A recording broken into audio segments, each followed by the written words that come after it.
అమ్మో ఈ ఏఐ ఎలాంటి వీడియోలను క్రియేట్ చేస్తుందంటే ఏది నిజంరా ఏది అబద్ధంరా అని చాలా సేపు పర్టికులర్గా చూస్తే కానీ మనకైతే అర్థం అట్లా. నేనైతే ఒక పాయింట్ గట్టిగా చెప్తాను, ముందు ముందు ఏది ఏఐ వీడియో ఏది ఒరిజినల్ వీడియో అని తెలుసుకునేటటువంటి ఛాన్స్ మనకు ఉండదు.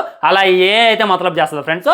ప్రస్తుతానికి నేను ఎందుకు చెప్తున్నానంటే ఈ టాపిక్ మహేష్ బాబు మన రాజమౌళి గారి కాంబినేషన్లో వారణాసి అనేటటువంటి సినిమా వస్తున్న సంగతి మీ అందరికీ తెలిసిందే. సో దాంట్లో విలన్గా అంట మన రాజమౌళి గారు నటిస్తున్నారంట. అవును, దానికి సంబంధించి ఒక మేకింగ్ వీడియో కూడా బాగా వైరల్ అవుతుంది, చూస్తున్నారు కదా. ఈ విధంగా మన మహేష్ బాబు రాజమౌళి అయితే ఏమి కొట్టుకుంటున్నారు. ఇది ఏదైతే ఉందో మేకింగ్ వీడియో, ఇది ఏదైతే ఉందో రిహార్సల్, వీళ్ళు జస్ట్ ప్రాక్టీస్ చేస్తున్నారు. ఇక సినిమాలో మామూలుగా ఉండదు, వేరే లెవెల్ ఉంటుంది అని చెప్పి చాలామంది కామెంట్ చేయడం నేనైతే చూశాను అనమాట. అలాంటిది ఏమీ లేదు.